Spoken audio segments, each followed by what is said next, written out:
you could see a print where the Treasury and the Fed step in and expand the money supply and use basically printed money to go into the markets and buy assets in the markets, whether it's treasuries or mortgage backs, relentlessly.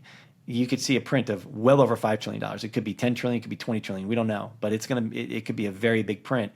And that's why having Bitcoin to me is so important, because it prevents you from getting hurt by that print, because Bitcoin and gold and other assets will rise dramatically along with that expansion of the money supply. Welcome to Proof of Thought Podcast. The first digital good anyone could actually own. It's a big deal. Charles, here's your first principle. As we looked at ways to improve, to create value, to maximize shareholder value, we stumbled on Bitcoin. It was an awesome podcast. Best one I've done. So thanks again.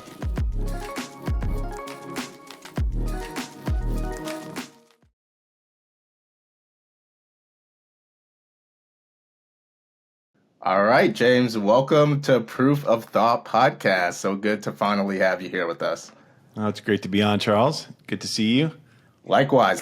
So interesting timing here today. I think it was just yesterday that we got our first negative GDP reading for the quarter. Some jobs numbers came out today as well. And so I think some things are changing behind the scenes in terms of probabilities for what the Fed might do at its upcoming meeting and subsequent meetings after that. And so, we were kind of chatting a little bit about this before the show. Curious to just get your thoughts on that, since all of this stuff is emerging and is pretty impactful on an economics basis. Yeah, of course. It's kind of been jumping around how many Fed fund cuts we expect to get over the course of the rest of the year. So you've got Fed meetings that are in May. We've got one coming up now, another one in June, another one in July, another one in September, so nothing in August, another one in October, and another one in December. And so you can see in looking at the Fed funds futures, you can see how there's the probability of what investors believe is the probability of a rate cut. So at this meeting, this next meeting coming up in May, last week there was like an 11% likelihood of a rate cut, and after numbers that came in today and last few days, it's down to 7%. So it's pretty much on the 7th. So you got next week. It's pretty much it's almost a zero probability. It's 7% probability that there's going to be a 25 basis point cut. So, and then if you look at over the course of the whole year, there's a probability of there's the probability of 3.7 cuts that have been priced into those futures. So you're looking at just under 1 full %, right? Because 25 basis points is one cut. So you've got 75 basis points plus another, give it 20, 15 basis points on top of that. So that's what comes out to be the full probability would be about 92 basis points of cuts. And so you would look at that as an investor and say it's almost 4 cuts that have been baked in. That's what investors are kind of expecting now. So, and it's interesting because that has moved around a little bit. It's been higher than 4 and it's been lower than 3, depending on the time of the year so far in 25. Very interesting. So no cut next week, most likely. But what do you think the tone of the Fed chair will be during that meeting and press conference? Do you think it'll be dovish, given the some of the economic data that we've seen in their dual mandate, which is also focused on the labor market? Yeah, I mean, it's a good question. I think that quite honestly, I think it's going to be neutral. I think Powell is going to do the very best he can to stay completely neutral and say, look, we've got some data that has clearly softened. We've got the inflation numbers are getting better, and the job numbers they're not, the jobless rate is not spiking yet, even with the Doge Commission doing all their cuts. So net. He's going to come out with he's going to imply that we're close to a neutral rate for this moment, and he's going to wait to see what other data we have coming in. And he keeps saying he's data dependent on making these decisions on the cuts, and not just him. I mean, he's got the whole board of governors and officials at the Fed, and so they're going to wait. And unfortunately, Charles, that usually means that because data is lagging, it usually means that they wait too long and they wind up behind the ball, and their data is lagging, and so the policy is lagging, which means that the economy is already doing what it's doing, a good, say, 4 to 6 weeks ago, and they're just getting up to speed. So if you remember last year, it was just like this year where we had no meeting.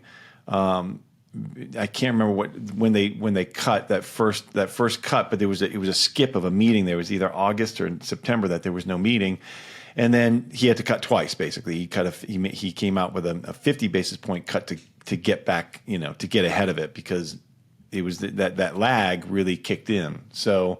So that's kind of what we're looking at now, and whether this really starts a snowball on the economy or not. And so what we're listening for from Powell is just how much the Fed and that board, when they talk in their meeting, and what he'll communicate this, just how much they're worried about tariffs on inflation versus the economy kind of rolling over here. And that's going to be interesting. Now, the other thing we're going to be listening for is because remember that the rates are just one portion of all this, right? So they've got two levers they can play with. It's both the rates, the Fed fund rate, the overnight rate, which kind of it's the benchmark for all the treasuries on that curve. And then the second thing is just liquidity. And you know about this. It's quantitative easing versus quantitative tightening. And we've been tightening for years now, and even though now we're down to a nominal amount, it's just really just symbolic at this point of selling treasuries into the market, which is not really what they're doing. They're just letting them roll off the books. They're letting them mature and not replacing them is what's really happening. And that's only like $5 billion a month now. It's really just a nominal number. But what would be significant is if they said that they have to stop that and stop on the mortgage market too, because they've got these mortgage-backed securities, MBS, that's on the Fed's books, that they're still tightening on those. And if he says that they're going to stop that, that's another thing. And then we're just kind of waiting for his tone on where that board is. And like you said, are they going to be dovish? Are they going to be hawkish? And I think that you're going to find that they're going to be pretty split. That's my guess. Interesting. I imagine all of this. I wear my Bitcoin shirt today. I imagine all of this. I've got Nakamoto. I've got Satoshi Nakamoto. Love it. I imagine all of this will have pretty big impact on asset prices and on Bitcoin in particular. Would love to go there actually, but before we do, wanted to talk a little bit more about your work in this space, and specifically with your work with the Bitcoin Opportunity Fund. And so I'm curious, like you made your jump from traditional finance into Bitcoin by launching this fund. And I'm curious, how did the idea for the fund come about, and what gap in the market were you looking to fill at the time? Yeah, it's a good question. So, I come from this institutional investing space. I've been in hedge funds and private equity for for over 25 years in my career. So, that's my background. I come from the arbitrage background, which is really heavy on the quantitative side. And so when I came into this space, and Charles and I started digging into Bitcoin and really understanding the investments around it, understanding the mining investments and the mining companies and some of the other companies that are there in the space, the layer 2 companies, I realized that I was, the really the genesis of this whole thing was Greg Foss and I were driving in California. We were driving down the coast of California. We were headed down to see Mark Moss and see his studio.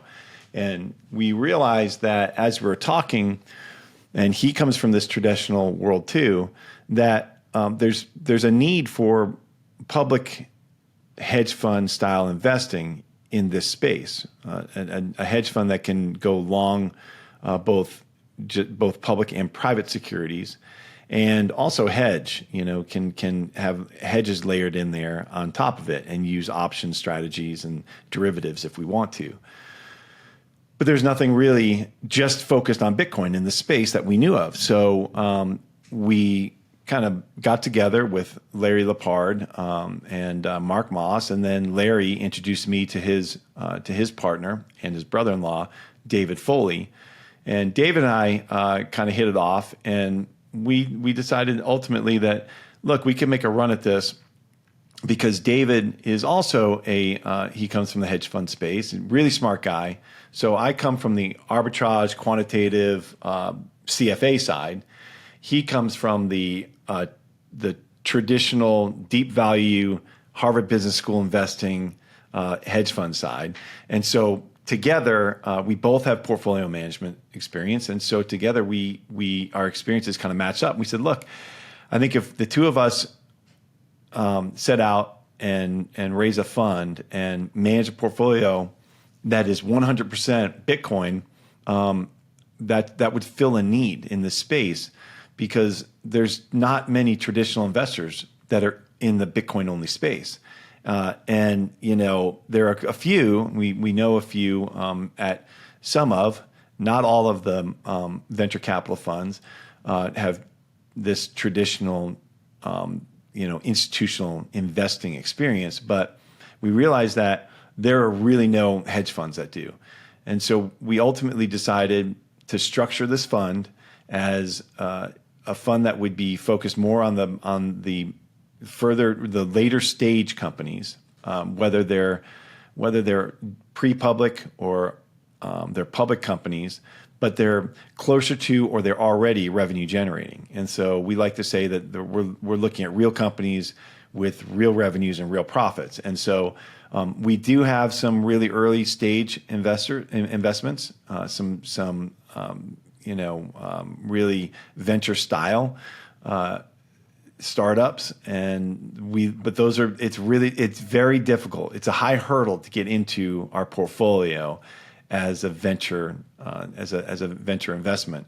So and that's what we did on Fund One, and we did pretty well. It was a difficult time to raise money in the market. We literally came out and started raising money, and within days we had the Sam Bankman-Fried and FTX debacle. Celsius went under. It was a disaster, and nobody really wanted to touch the crypto or Bitcoin space. And so it was a challenge to raise that money. It took us a lot longer than we expected to raise what we believed would be a critical mass.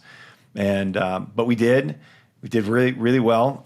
The first year we gained over 80% net, about 85% net of all fees and management fees and performance fees for our investors over the course of that first 5 quarters. So it's not the first year was like 64% net, but the first 5 quarters, it was life to date through the end of last year was like 85%. So net. And so we're really happy about that. But because of that, we had investors in that first fund who said, well, can we add to our investment? And unfortunately, Charles, because of the nature of the fund, we closed it. Why did we close it? Meaning we had an opening, we took in the capital and then closed it. You can't put any more capital. Well, why did we do that? The reason is because when you have public and private investments in a limited partnership like this, it introduces something called layered accounting, where if you have investors come at a later stage, then they're going to have a different mix of investments than the first investors. But if you don't do that, if you close it, everybody's in at the same time. Everybody gets their pro rata share of every investment, and it's much cleaner, much easier. But the flip side of that is that you can't add to your positions, and if you want to allow people to put more capital to work in your strategy, you got to go raise another fund. And so Dave and I ultimately decided that rather be in the raise money every 2 or 3 years mode, we would rather open up a second fund and just keep it open and deal with the layered accounting instead.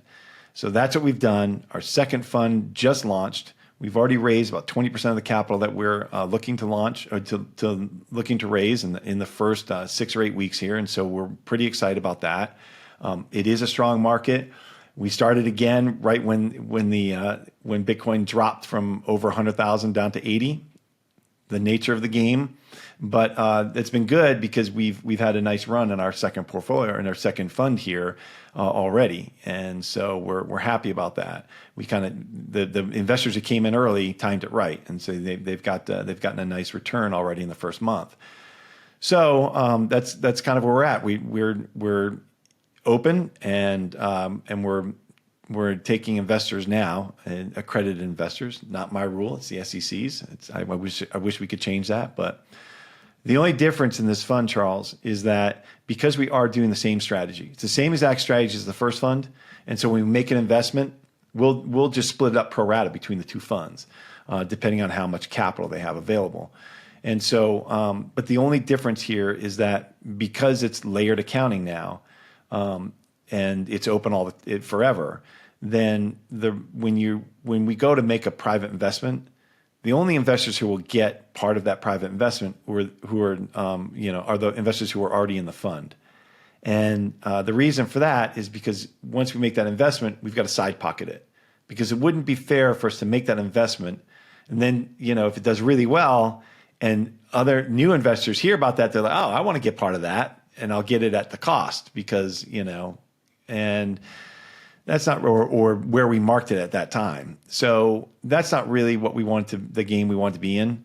So rather than do that, we just said, we're going to side pocket them and we'll deal with the layered accounting. And so what that means is that if we have exciting deals coming up, which we do, private deals, then you've got to be in the fund before that deal is funded in order to get part of it. That was a long-winded answer, but that's where we are in that, and we're super excited. We're extremely optimistic about this space and about Bitcoin, and especially the public side. We've got a lot of stuff going on the public side now, and it's exciting. Yeah, well, congrats on the success of Fund 1 and the launch of Fund 2. And thanks for all the color on that. It sounds like you guys are being very thoughtful about your steps. I can't quite see what that says. Okay, there we go. There we go. I love it. I love it. Well, given you talked a bit about your background as an arbitrator.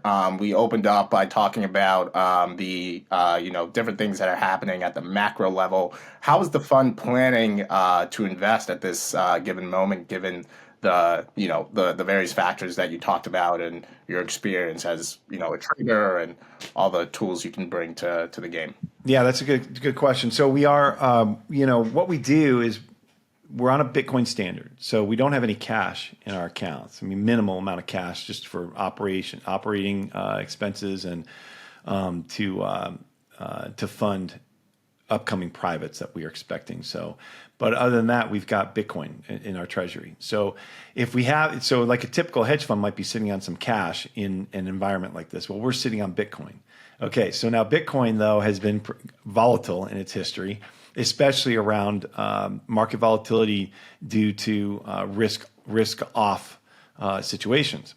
And so being a little bit concerned with that, even though Bitcoin has been acting a little bit differently than your typical tech stocks recently, we still believe that ultimately it has not quite decoupled from risk assets. And so if we have a steep or sharp drawdown in the markets, we'll be a little bit exposed to that with Bitcoin, we believe. So, but because of that, we can do things like pick different option strategies to hedge ourselves on a steep drawdown. And so we're doing things like your typical hedge would, and because two things.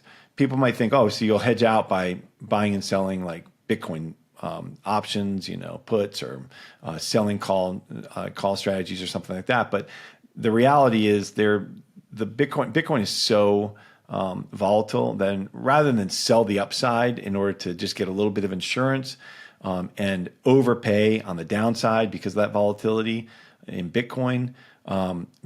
To date, we've been focused on doing things that seem to be correlated to Bitcoin, like those tech stocks, and funny enough, the S&P is so heavy with those tech stocks at the top end of the allocations of the S&P that's been a pretty good hedge along the way.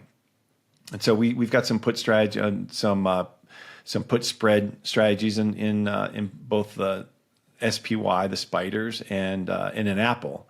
And Apple's an interesting case because we believe that it's priced at a place here that it hasn't really had the same drawdowns as the rest of the market, the S&P in particular. And so if the S&P draws down and we have a correlation to one event where it's a sharp, steep drawdown, well, Apple will suffer just as much, or not, if not more, than the other tech companies, because it'll have to get to a revaluation on multiple. And so that's another thing that we've been doing. And and we have option strategies in some of the public companies as well. But those are more upside optionality. So this way we can stay fully invested, Charles, but still have some protection. Not full, but some protection on the downside to take out some of that downside volatility. Yeah, very interesting. I'm curious there in terms of, because you're running this, as you mentioned, on a Bitcoin standard, meaning you don't have any, for the most part, won't have any cash on the sidelines. Instead, anything that would maybe typically be held in cash is held in Bitcoin. So when you're thinking about putting on those hedges, right, buying those puts on Apple or the SPY, how does that process work? Do you sell the Bitcoin and immediately go put on that position? Do you have to get the timing just right? How do you guys kind of think about that? What's that process like? Well, that's a good question too. And so when you have a portfolio like this, and you're on a Bitcoin standard, everything is weighed against Bitcoin and the risk reward of Bitcoin itself. And so for instance, a few months ago, when Bitcoin was up over $100,000, there's a different risk reward profile to Bitcoin than when it's down at 75, right?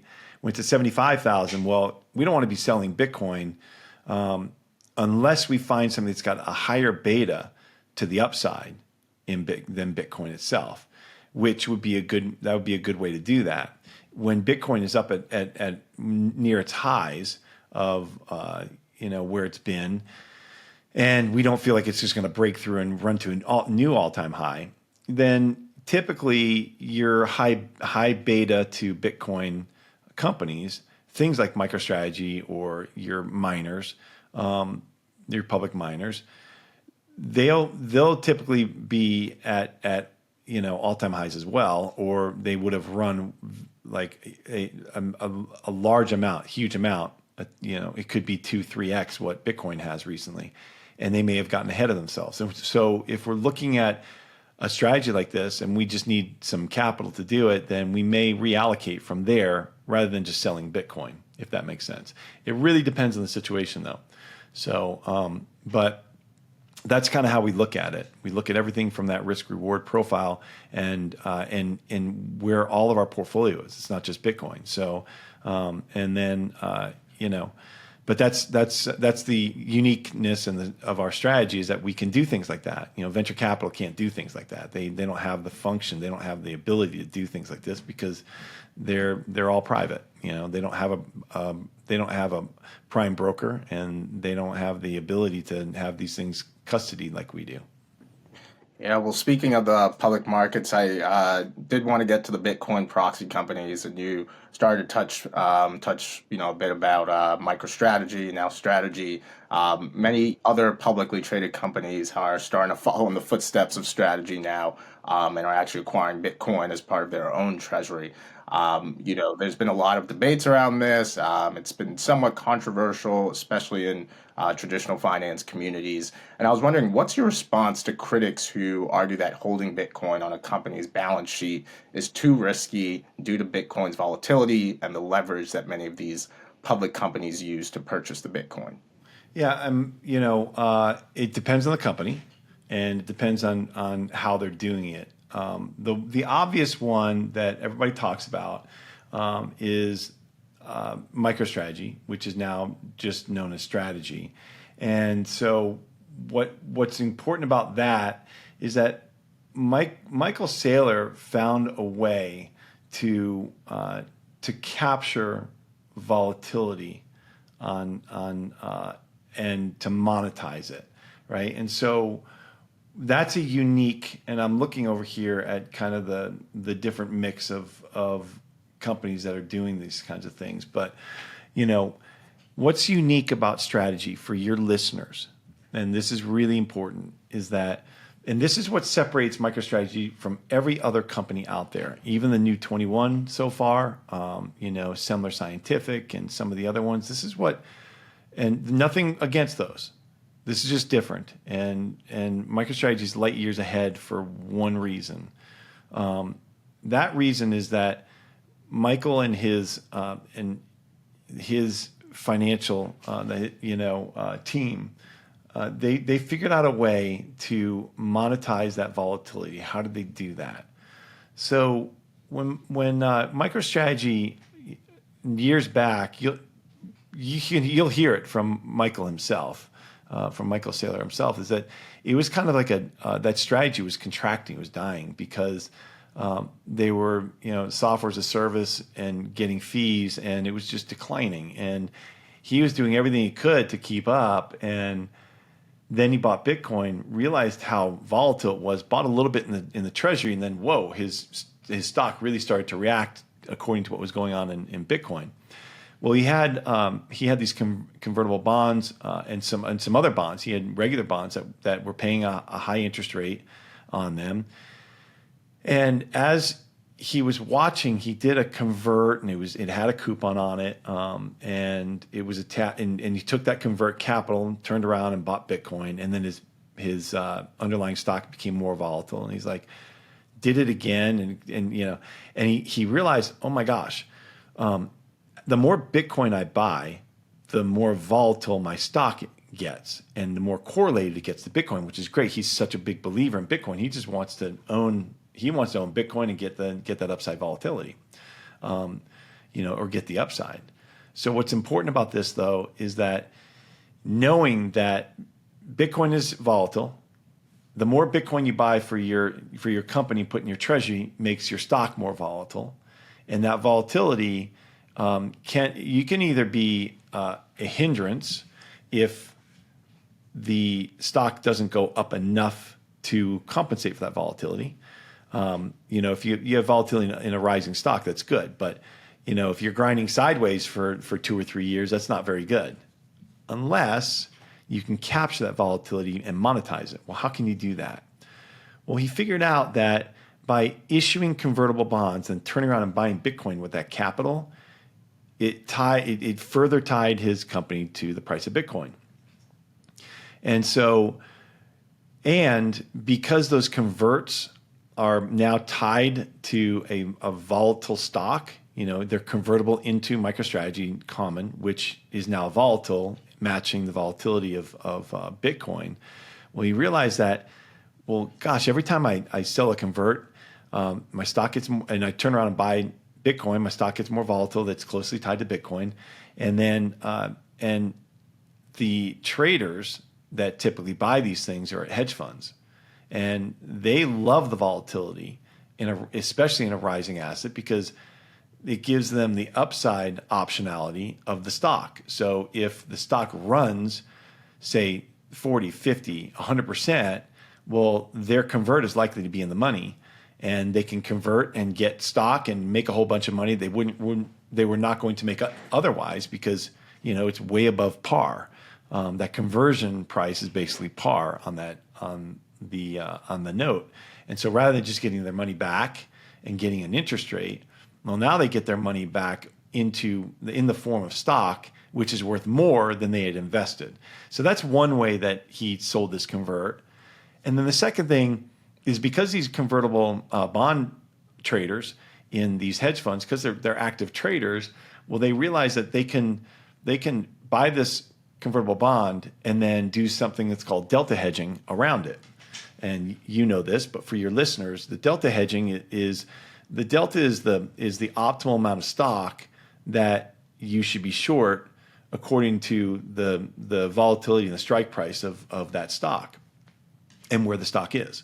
So, and their calculations they do to get to that optimal number. But once they get to that, if it rises from there, they can short more, and then it drops, they cover that short and make money on their short, and it rises again, they short more, and it drops, they cover, and they keep doing that all the way along the way until this convert matures. And so it's a great way for them to make money interim while they're seeing if this thing, rises enough for them to capture upside out volatility. So, but that is a whole, like all that said, this is really important. What's so important about that is that it means that these traders are like, yeah, give me the volatility. I love the volatility. I'll trade around it. I don't need a high coupon. In fact, I don't even need a coupon at all. Just set my strike price at a place that makes sense to me for that upside optionality, and I'll lend you money for free. So now Michael is out there borrowing money for free, turning around and buying Bitcoin, and now he's done this all along the way. He's got $53 billion of Bitcoin on his balance sheet now, and his stock is now worth $113 billion. It's worth so much that he's ended up getting listed to be in the QQQs. He's a NASDAQ 100 company now. And so now when the QQQs are out there buying and selling, his stock is part of that now. And so he's in that index. So it's pretty phenomenal. It's an incredible move he's made, and it's worked out extraordinarily well for him thus far. Yeah, so fascinating. And to think, with those large numbers you mentioned that they start, I think the market cap was somewhere around $1 billion or even less when they started 4 years ago. And to think we're still in the early days of even just or trying to even understand all of what's going on here. So very interesting. Well, wanted to move to our first principle section. It's essentially where I'll ask you a few questions about specific ideas, and I'd like you to break them down from the ground up. I want you to essentially reason through or prove your thoughts step by step. So starting off with our first one here, how do you decide which Bitcoin treasury companies are the best to own in the space? There are various ways to analyze them: Bitcoin per share growth, MNAV, strength of the management team. How do you and your team personally tackle the valuation process? Yeah, it's a great question. It depends on, first of all, like you said, the strength of the team and the company. How is the company generating revenues? How are they buying more Bitcoin? And then what is fundamentally what's the underlying company? Do they have revenue or not? How is that revenue being generated? How much of that revenue is going to be allocated to Bitcoin? Or what's another way that they'll be able to buy Bitcoin? Those are really, really, really important questions up front, right there.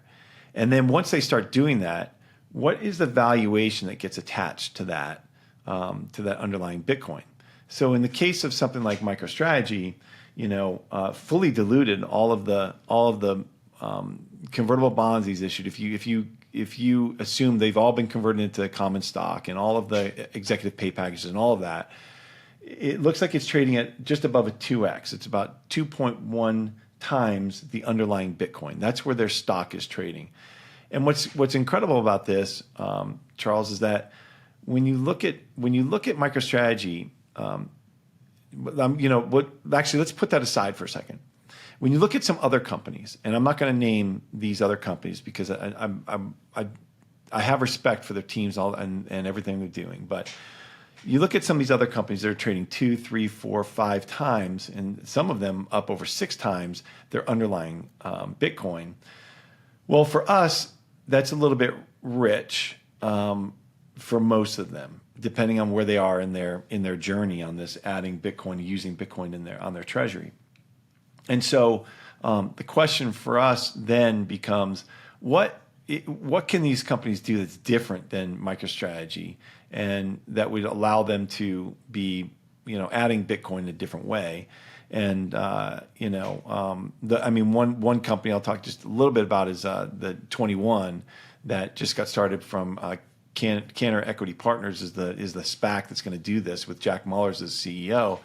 And this is a little bit different take on it, but the underlying stock, if you fully dilute that, you're looking at almost a 6 today. It's really moved in the last few days. You're looking at almost a 6 times the underlying value of Bitcoin where the stock is trading. If you take the pro forma valuation of the CEP holdings of the new company, and so do we love that company? Do we love that strategy? Yeah, we do. We think it's a very interesting strategy. And for this one, it's just a question of where do you want to buy it? You want to buy it more closer to 2.5 to 3.5x, or are you willing to pay this rich multiple? And it really depends on your mix of these companies and where you see that fits in. But going back to MicroStrategy, what's important about that and your first principles here is what do we ultimately believe that multiple should be for this company, right? So if it trades up to a 2.5, 3x, well, I think that Michael Saylor would agree with us that that's getting a little rich. And why is that? And the reason for that is that we think it's a signal to us that he believes it's getting a little rich. Is that's when he taps his ATM, the at the money sale of common stock, in order to get cash to buy more Bitcoin, which just means that he's diluting his stock at that price. It means it's a little bit rich. And so what should this be trading at? What multiple should it be trading at? Well, we believe that MicroStrategy is ultimately going to be a Bitcoin financial company. It'll be the biggest Bitcoin financial company in the world, maybe the biggest financial company in the world eventually, because of the strategy that they're employing here. And so you'll look at it, they'll have all kinds of products and services around Bitcoin, collateralized products, lending, and other kinds of products. And so, but those will be, that'll create this financial platform for MicroStrategy that with Bitcoin, that they'll be light years ahead of other companies just because of their sheer size. So what should a multiple be there then? Well, if you look at the traditional financial companies, they're trading at book values of about 2.1. Like JP Morgan is trading at a long-term book value of 2.1. And funny enough, look at where MicroStrategy is right now. It's trading at 2.1. So we think it's fair valued here. This is if it goes down to like 1.5, we would be buying a lot of it. If it goes up to 4 to 5x, we'd probably be selling into that. 3, 4, 5x. Why would we do that? If nothing has changed, all things remain the same, then we believe that the valuation would be rich on that metric. So that's kind of the way we look at it, Charles. Awesome. And one thing that could really make the Bitcoin price potentially very rich is this Bitcoin Act that's been proposed by Senator Cynthia Lummis, which aims to have the U.S. government acquire 1 million Bitcoin over a 5-year period and hold them for at least 20 years. I think you've previously have talked about, that if this act were successful and if Bitcoin followed its predicted price trajectory, it could really help reduce the national debt or stabilize the U.S. dollar by backing treasuries. So looking at this from a first principles approach, how do you think the Bitcoin strategic reserve and the purchasing of additional Bitcoin would help lower the U.S. debt, reduce the deficit, and ultimately impact the U.S. dollar if there's any effect there as well? That's a good question. And, there's a number of ways. So first, the Treasury, like just talking about where the bill is, we don't know when it's going to pass. I do believe ultimately it does, but we also don't know what the bill will look like once it does get passed. Because first of all, it was introduced by Senator Lummis out in Wyoming well over a year ago, and it's been kind of bumping around with no real momentum. But then Trump was elected, and suddenly he starts a strategic Bitcoin reserve for the U.S. government. They basically announced that it's happening, and once the announcement went through of what he did, there was a lot of disappointment. There was speculation that he was going to just do an end zone run around legislation and just go and do an executive order to go buy Bitcoin through some different ways that they could do it, but he didn't. What he did was he said, we will hold the Bitcoin that we have on our balance sheet from seizures, from fraudulent or illicit activities, and we won't sell that. And if we want to buy Bitcoin, though, it's got to be budget neutral, meaning you got to either sell something else or find a way that it won't add to the debt of the country. Okay, so that was disappointing to people. Flash forward, and so Bitcoin sold off pretty hard. Flash forward a number of weeks, and then suddenly you've got Cynthia Lummis finds a number of co-sponsors for her bill. So I think she's got 6 or 7 co-sponsors now on that bill. And what's important about that is that they help drive the momentum to get this onto the floor, for a vote. But first, it's got to go through committees. It's got to have comment periods. They've got to make concessions on it. They've got to negotiate the terms of it, how it would look, and then revise it. And then eventually it gets to the floor for a vote. How long that takes, who knows? But in its current form, like you said, Charles, it's got 1 million Bitcoin that it would buy, 200,000 per year over 5 years, and so it could add a significant amount of Bitcoin to the balance sheet, 5% of the total available supply of Bitcoin, assuming that there's even 21 million coins. I mean, there's estimates of 3 or 4 million that have already been lost. People lost their keys, their access, and so those are gone. So, but still, at the smallest amount, it's going to be at least 5% of the total available supply of Bitcoin. Why is that important? Well, like you said, because Bitcoin is ultimately a rising asset over the course of a long period of time, if you look at where Bitcoin will be in 10 years, what we expect it to be in 10 years, well over $1 million per coin. Well, you've made 10x on that investment.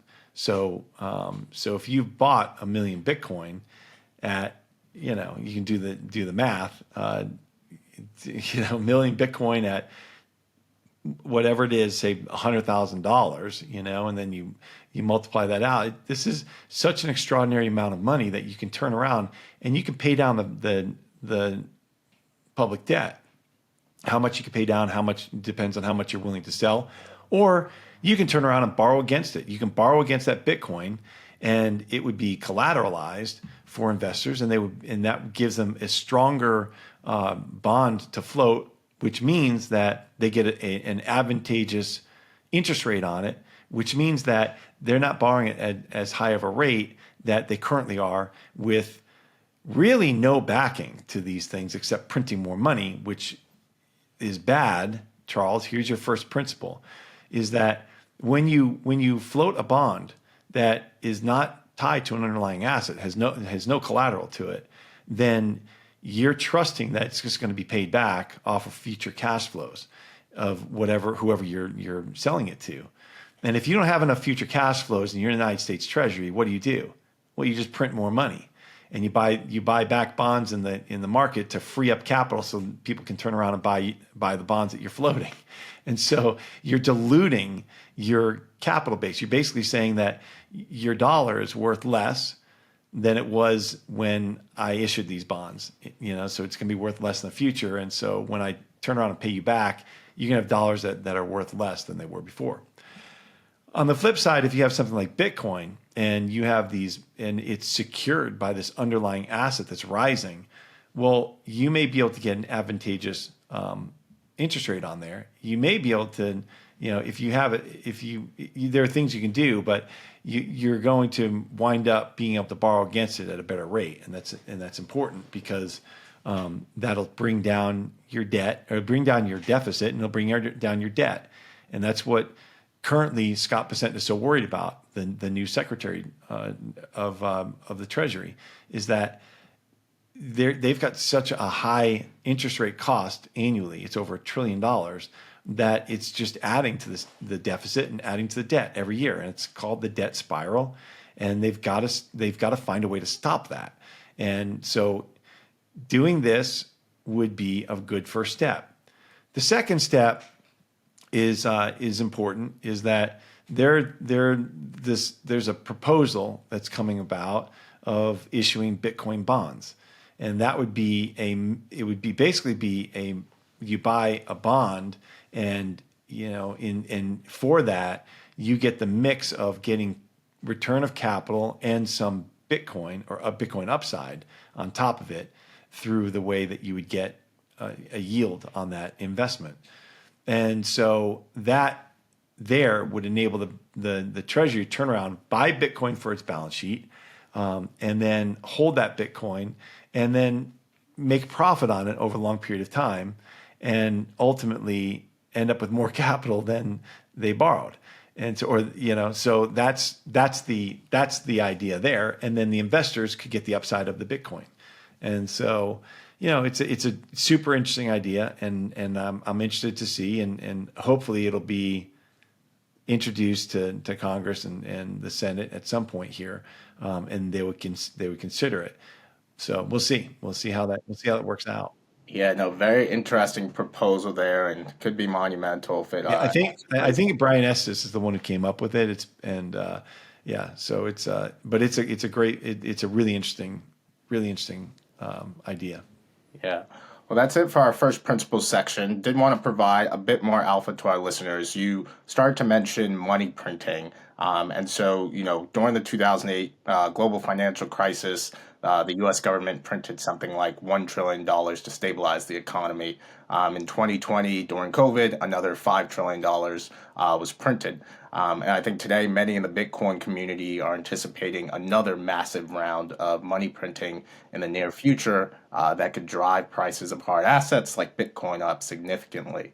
However, I don't think anyone in the mainstream media is really covering this, talking about this. But if it does happen at the scale of the '08 crisis, or in 2020, it would really be historic, and everyone would be talking about it for years to come, as we're still talking about 2008 today, 20 years later. So I'm curious if this next government print is going to be as big as people are predicting. Could you help us understand the current macro situation and why some are bracing for what could be a cataclysmic monetary event? So one of my partners in the hedge fund, one of the general partners in the hedge fund, is Larry Lepard, and he just wrote a book, The Big Print, which details all of this. So I encourage readers to get a copy of that and take a peek at it. It's doing very well in the market because it's a great book. It's got a ton of information about all this. But to tell you simply today, in the current environment, what is concerning is that the valuations of stocks have gotten way ahead of themselves versus just the gross domestic product, the GDP of the country. And now the GDP has been revised down, so the valuation of the stocks they've gotten way ahead of themselves. And so that's a concern. The only way that they can stay at these valuations is if they print more money. A more likely scenario is that we have some sort of event, whether it's a credit event or some sort of black swan that we're not expecting, Charles, that causes another steep drawdown in the market, and ultimately a problem in the treasuries, and a lockup in the treasury market that could be driven by a spike in the private kind of overnight rate, the SOFR rate. And so what is important about that is if you have a crisis like we saw back in 2019 with the treasuries kind of locking up, we had a repo rate crisis where the repo rate spiked overnight and it went up, like it went up into the high single digits, even though interest rates were very low at that time. They were under 1%. So the issue there was that there just weren't enough dollars around, and there weren't enough dollars to buy treasuries, and all these companies wanted to lend their treasuries and get U.S. dollars for them, but the rate to do that got to be very, very expensive. And so because people needed dollars, why did they need dollars? Well, you had corporate tax payments coming up, and then you had the quarterly the QRA, the quarterly refunding announcement from the Treasury, which kind of surprised people at how much money they needed to borrow and where they were going to borrow it on the end of that curve. And that was the second thing. And then the third thing is that you had international investors that were experiencing tightness because of the dollar, where the dollar was, and all the euro dollar bonds. And so you basically had this issue where there weren't enough dollars. Kind of a crazy event. So what happened? Well, the Treasury stepped in with the Fed and they started printing money during that time. So if you look at that curve, if you look at the Fed balance sheet, you see it started going up before COVID, and that's why. So I don't know if that happens, but we have something out there that is called the basis trade. I've talked about this before. And the basis trade is basically an arbitrage trade that hedge funds are using to capture very small returns between bonds and futures, bond futures, Treasury futures, and they've got about $1 trillion of trades on these that come from leverage that's anywhere from 20x to 100x, and so the Fed's concerned about it. The Brookings Institution wrote a paper about it, and there's some concern about that. Do I think that ultimately blows up the Treasury market? No, not right now, but there could be something that causes that trade to have to be unwound. Just like back in 1998, the Russian ruble being devalued caused long-term capital management to have to unwind their trades.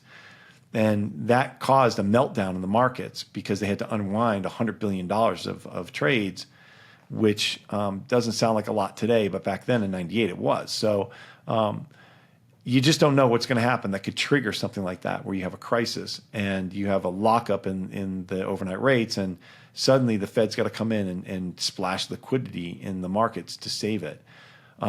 That's not the big print, though. The big print is when you have a complete, absolute meltdown from some unforeseen event, and you've got to borrow so much money at the U.S. government level that there's absolutely there's no choice but to hit the markets with a money bazooka in order to shore them up and make sure that there's stability in the Treasury market, because really ultimately all that matters to the U.S. government is stability in the Treasury market, so it can keep borrowing, so it can keep operating.